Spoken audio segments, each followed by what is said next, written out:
사순절을 보내고 있습니다. 사순절이 저와 여러분들에게 던지는 질문들이 있습니다.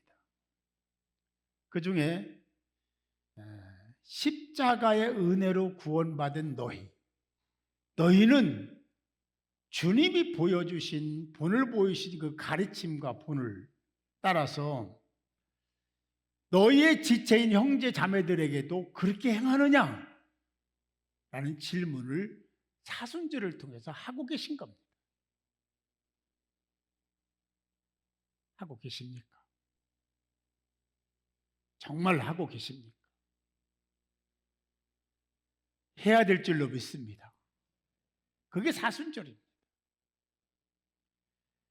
혹 내가 내 생각, 내 입장, 그 정황이나 감정에 휩쓸려서 그것 때문에 손바닥 뒤집듯이 뒤집어버리고 사랑을, 섬김을 중단하고 살아오지는 않았는지. 여러분은 하던 일을 너무 쉽게 중단하고 뒤돌아서는 일은 없었는지, 마음에 상처를 받았다고 미워하거나 사역 자체, 사명 자체도 멀리하지는 않았는지, 이것을 생각하고 바꾸고 고치는 기간이 사순절 절기인 줄 믿으시기 바랍니다. 이때 못하는데 언제 하겠습니까? 이때가 교회력으로 렉셔너리로 굉장히 중요한 주제들인데 이때에 더 깊은 세계로 나아가는, 들어가는, 그리고 하나님과 성령과 주님과 교제하는 여러분들이 되시기를 주님의 이름으로 축복합니다. 그래요. 그런 사람이 있지만 여전히요, 또 다른 사람들의 부류는 여전히 여상이 계속해서 십자가의 사랑을 유지하는 사람들도 있더라. 아멘. 네. 그래요. 그런 사람들이 있습니다. 그 사랑으로 형제 자매를 사랑하고, 아멘, 리더를 존경하고 지체를 섬기고 이런 일을 계속 해오는 사람들이 있기에 이 교회가 존속하고 유지되는 줄 믿습니다. 오늘 본문은 십자가의 고난을 하루 앞둔 전날 저녁 밤에, 마지막 밤이죠. 인생으로서 마지막 밤이죠. 마지막 밤의 이야기를 기록하고 있습니다. 주님은 이미 자신이 고난받을 것을 아셨고 고지도 하셨고, 그리고 죽음이 다가오고 있음을 아신 거예요. 다 알고 계시는 상태입니다. 1절, 6월절 전에 예수께서 자기가 세상을 떠나 아버지께로 돌아가실 때가 이른 줄을 아시고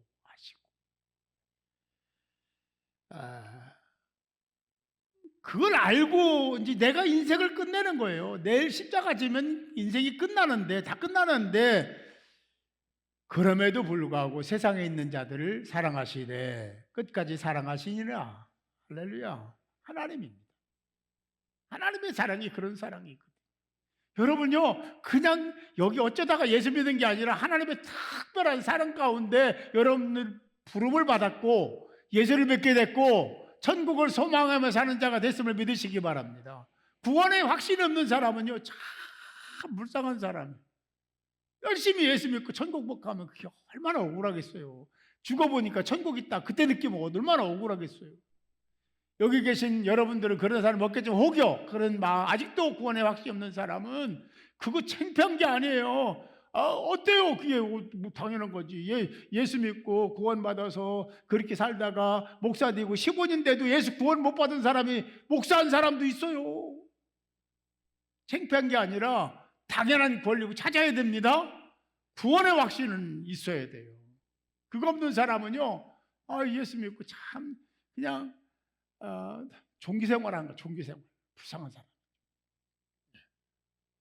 여기 끝까지라는 것은 시간에 흘러가는 시간의 끝자락이 아니라 목적의 완성의 자리를 얘기하는 거예요. 예?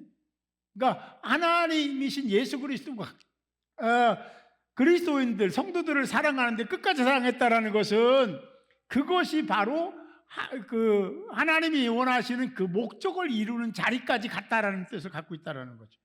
그래서 이 용어는 어떤 때 사용? 여러분 잘 아시는, 좀 이제 후에 또 다뤄보겠지만, 주님이 십자가에서 다 일을 끝내시고 다 이루었다라고 말씀하셨잖아요. 네. 그 용어가 바로 이 용어에서 온 거예요. 다 이루었다, 완성했다. 주님은 이렇게 세상에 인카네이션 하시고 성육전 하셔서 자기가 해야 될 모든 일을 다 마치시고 다 이루었다 라고 말씀하셨습니다.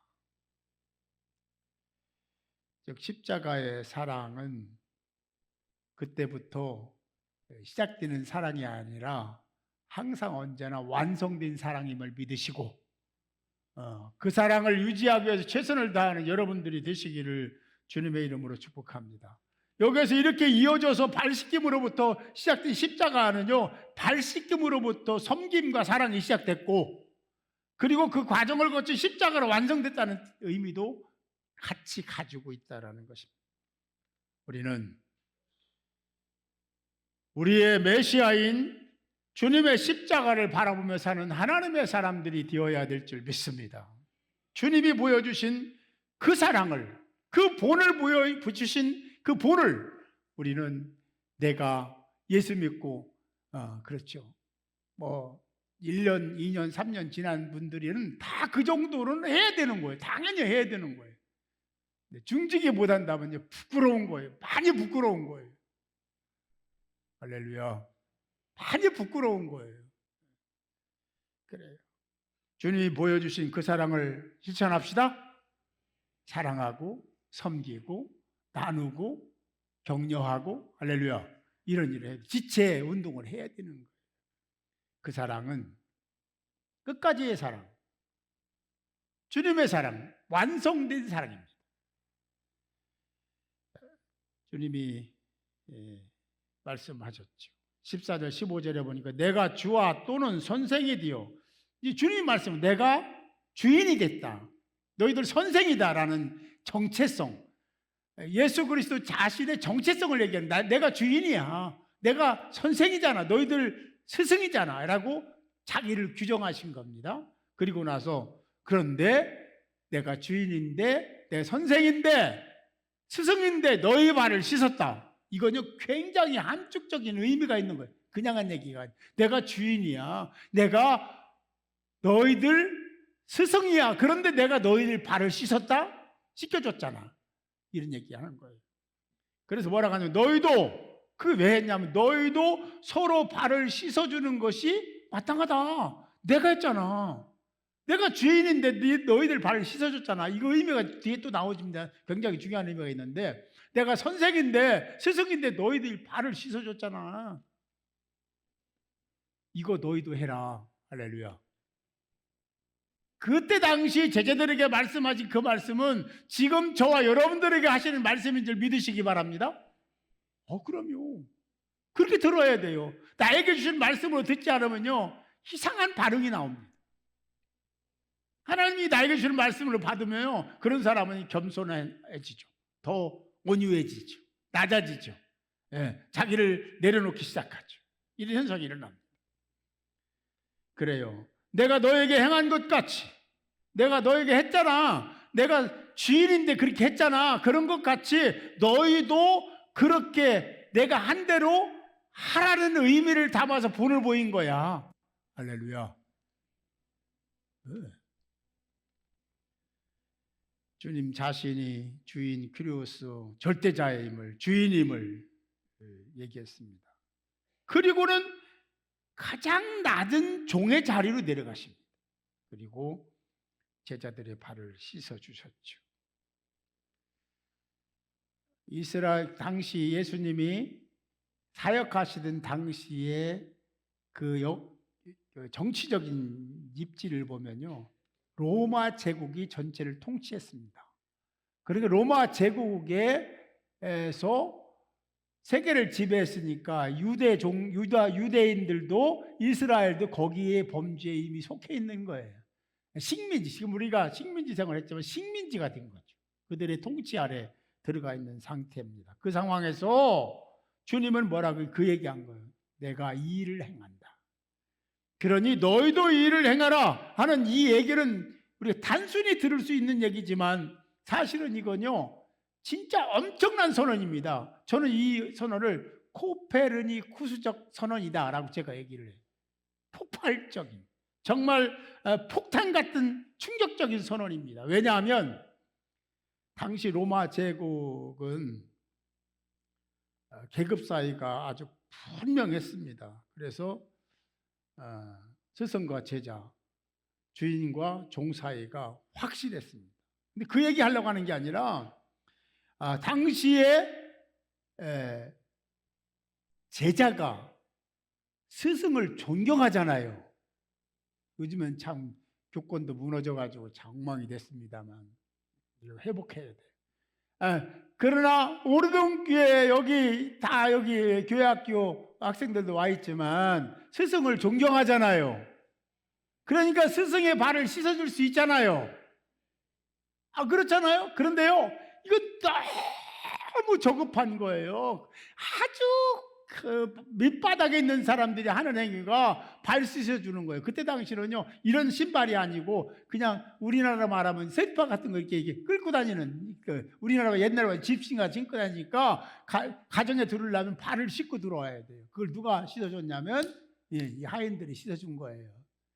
그런데 제자가 스승의 발을 씻어줄 수 있는 거잖아요. 그런데 제자도 안 씻어줘. 너무 아래니까. 제자들도 그런 일을 하지 않은 시대에 주인이신 하나님이신 예수 그리스도가 그 가장 밑바닥에 내려가셔서 제자들의 발을 씻어줬다 하는 사건이요. 굉장한 사건입니다. 그 시대를 뒤집어 엎는 거예요. 로마에 그들이 이끌어가는 그 계급 사회를 완전히 뒤집어 버리는 거예요. 엄청난 사건을 실행하신 것입니다. 4절 5절 모습은 사실은 겉옷을 벗으시고 수건을 두르시고 이 물을 떠서 씻겨졌다는 것은 자기를 내려놨다는 거예요. 자기가 주인이잖아요. 하나님이시잖아요. 그 자리를 다 내려놔요. 자기를 부인하고, 할렐루야, 자기 십자가를 지고 주님을 따르라고 했잖아요. 누가복음에 나온 거지. 공간국에 나오는 얘기인데 지금 그거를 실천하신 분이 누가 예수님이시라고. 마지막 날 밤에 말이죠. 그거 다 내려놓고 다 비우고 부정하고 부인하고, 그리고 발을 씻겼다는 것은 단순히 발을 씻긴 게 아니라 어디까지 연결되냐면 십자가가 연결되는 겁니다. 그래서 주님의 보혈로 죄를 씻어주는 사건을 예표하는 거예요. 이 사건은요, 그냥 아니까 연결되는 사건입니다. 그래서 예수님이 우리를 위해서 십자가에서 보혈을 흘리시고 죄를 씻어줬기 때문에 우리가 천국에 갈 자격을 얻었음을 믿으시기 바랍니다. 십자가가 없으면요, 그 십자가의 사건이 없으면 우리는 천국에 갈 수가 없어요. 우리 새가족들 훈련받은 분들이요 100% 구원의 확신을 받았습니다. 할렐루야. 너무 좋아했어요. 우리 모두가 다 구원의 확신이 있어야 될 줄 믿습니다. 그거 없으면 세상에 빠져들고 유혹에 빠져들고 세상 사람처럼 하고, 아니 세상 사람보다 더 못된 짓도 많이 하고 그러는 거예요. 오늘 말씀은 성도가 어떻게 살아야 되는지를 말씀하고 있어요. 성도가 가야 할 길, 행해야 될 모습이 어떤 건지를 보여주고 있습니다. 주님 말씀대로 주님처럼 가장 낮은 자리에 가서 내려가야만 섬길 수 있고 내려가야만 그렇게 행할 수 있습니다. 그런데 그렇게 가는 것은 그냥 되는 게 아니라 성령이 도와주셔야 돼요. 그래서 성령의 도움을 받으려면 기도가 필요합니다. 이건요 공식 같은 거예요. 이성으로요? 안 됩니다. 직위로? 목사니까? 안 됩니다. 죄송해요. 장로라고 되는 게 아니에요. 권사라고 되는 게 아니에요. 안수집사라고 되는 게 아니라 성령의 도우심을 받아야 됩니다. 이건 확실한 겁니다. 왜냐하면 사탄이 가로막고 있기 때문에 사단을 뛰어넘을 수가 없어요. 그래서 우리가 늘 말씀 붙들고 기도하자. 할렐루야. 자기의 목적을 이루기 위해서 기도하지 말고 그거 끝나. 그건 하지 마. 그런 기도 하지 말고 하나님의 영광을 위해서, 하나님 나라를 위해서, 선을 위해서, 내가 부족하니까, 우리가 부족하니까, 우리 게으르니까, 우리가 나태하니까 이런 것 좀 도와달라고, 그래 열정을 가지고 힘써 애써 우리가 힘을 합해서 거룩한 행진을 하고 하나님 나라를 확장시켜 달라고 기도하는 자세가, 그 기도가 하나님이 받으시는 기도다. 그렇습니다. 우리 교회에 대단한 일을 할 거예요. 5사람 아멘한 거예요? 대단한 일을 성령이 주도하시고 할 줄 믿습니다. 그래서 금요일날 다 나오라는 거예요. 나와서 우리가 함께 힘을 모아서 하나가 돼서, 그러면 사단이 7길로 도망가고 성령이 충만하게 임하는 역사가 있게 될 줄로 믿습니다. 그래서 그때의 상황을 다시 돌아가 살펴보면 가룟 유다나 베드로를 보면 뻔하잖아요. 베드로 누구야? 가룟 유다 누구야? 여러분 잘 아시잖아요. 예수님 배신한 사람들, 그것도 아주 그냥 확실히 배신한 사람들. 베드로도 그랬습니다. 저주까지 하면서 배신했잖아요. 그럼에도 주님은 개의치 않으시고 그런 것 때문에 미워하고 너는 빠져 그렇게 하지 않고 그의 발을 씻겨주셨다라는 것이 큰 가르침입니다. 이거에서 벗어나면 안 돼요. 인간적으로 살면 안 돼요. 믿음으로 살아야 돼요. 가르침대로 살아야 돼요. 그게 우리가 가야 될 길이다. 종교개혁자 칼빈은 그리스도께서 낮아지신 그 사건을 뭐라고 하냐면, 그리스도께서 낮아지심은 우리에게 섬김의 법을 가르쳐 주기 위함이었다라고 말했어요. 저는 100% 동의합니다. 여러분들 동의하시죠? 그냥 예수님이 그러신 것을 말하기 위해서 정보를 주고 그렇다는 것을 인정하라고 그런 게 아니라 너희도 이렇게 살아야 된다 라는 그 가르침을 해주시고 그렇게 살도록 만들기 위해서 그런 본을 보이신 거다. 믿으시면 크게 아멘. 그래서 오늘 말씀은 여러분이 과거 지향적인 삶에서 차단하세요. 지금을 더 나를 혹독하게 만들고 훈련시켜서 하기 위한 어떤 목적을 가지고 지난 날을 잠시 생각하는 건 오케이, 좋아요. 그런데 거기에 옛날에 말이야, 과거에 이런 얘기 하지 마세요. 그런 얘기 하라고 성경이 기록되지 않았습니다. 과거 잊어버리고, 할렐루야. 지금부터 뭔가 하려고 자꾸 과거에 얽매여 옛날에 그런 얘기하는 사람들 보면요, 제가 죄송해요. 제가요 별로 잘 안 듣습니다. 이게 그냥 이렇게는 해도 사실은 안 들어요. 현재 앞으로 어떻게 살 건가 얘기하는 사람은요 제가 잘 들어요. 우리 모두 그래야 될 줄로 믿습니다. 과거 얘기하는 사람, 별 볼일 없는 사람, 현재나 미래를 얘기하는 사람, 희망 있는 사람, 소망 있는 사람, 하나님의 사랑을 받을 수 있는 사람입니다. 그렇게 믿으시면 아멘. 그렇습니다. 반드시 그렇습니다. 그래서 우리가 자꾸 과거 얘기하지 말고 앞으로 우리가 어떻게 할 것인지에 대한 계획을 세우고 우리 그렇게 합시다. 할렐루야. 권면하는 여러분들이 되시기 바랍니다. 그러면요 상황이나 환경이나 감정에 의해서 흔들리지 않습니다. 조금 상처받았다고, 조금 손해보았다고, 불이익 당했다고 그것 때문에 흔들리지 않습니다. 예수님이 보여주신 사랑은 배신을 넘어선 완전한 사랑. 할렐루야. 그것을 말씀하십니다. 그래서 중요한 문장 하나는 내가 너에게 행한 것 같이 너희도 행하라. 내가 너에게 행한 것 같이 너희도 행하라. 시작. 이게 제일 중요한 거예요. 그냥 정보 주려고 그런 게 아니에요. 내가 이런 존재다라고 하는 거 얘기하려고 그런 게 아니에요. 이런 존재다 얘기한 것은 내가 주인이다, 내가 스승이다. 그런데 내가 너희 발을 씻었어, 너희 발을 씻겨줬어. 이거 알아야 돼. 그 시대는 절대 그렇게 못하게 돼 있는 시대입니다. 제자도 스승의 발을 또 안 씻는 시대라고 했잖아요. 그런데 주인이신 천지 만물을 창조하신 하나님이신 그가 바닥으로 내려가서 제자들의 더러운 발을 씻어 주신 겁니다. 이걸 보면서, 이걸 보여주시면서 내가 너희가 이렇게 행한 것 같이 너희도 그렇게 행하라. 할렐루야. 이것만 잘 되면 우리도 함께 뒤집어집니다. 역사가 일어날 거예요. 근데 그게 안 돼요. 하려고 해도 안 돼. 그래서 성령 얘기한 거예요. 우리 표 시작. 이거 보지 말고 시작. 지금도 살짝 본 사람이 몇 사람 있어요? 보지 마세요. 이거 알아야 돼. 성령의 능력, 성령의 능력, 성령의 역사하심, 성령의 불을 받아야 됩니다. 그러면요 행복해요. 그거 아니면 자꾸 이성이 작동해. 오늘 보여주신 주님의 가르침과 명령을 따라 나를 섭섭하게 하고 나의 손해를 끼치고 나의 감정을 상하게 한 사람도 사랑합시다. 그러면 하나님이 좋아하신다. 주님처럼 끝까지 사랑하시고 주님의 뜻을 따라 섬기는 여러분들, 사랑할 수 있는 여러분들이 되시기를 주님의 이름으로 축원합니다.